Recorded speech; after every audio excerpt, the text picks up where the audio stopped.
Nesporazum na ulici. Izvinite, gospodine, može jedno pitanje. Šta ste po zanimanju? Da li ste penzioner? Molim?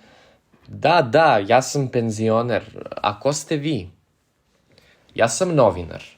Ovo je TV kanal Moja Srbija. Ovo je anketa. Da li je ministar Srboljub Srbojević kompetentan? O, da, Srbija je lepa. Znate, ja sam stranac, Englez. Ali moja žena je Srpkinja. Zato sam i ja pomalo Srbin. Moji drugovi i ja smo studenti. Oni su stranci. A naš profesor je divan čovek. Zove se Nemanja. Baš lepo, gospodine. Ali moje pitanje je, da li je ministar Srbojević kompetentan?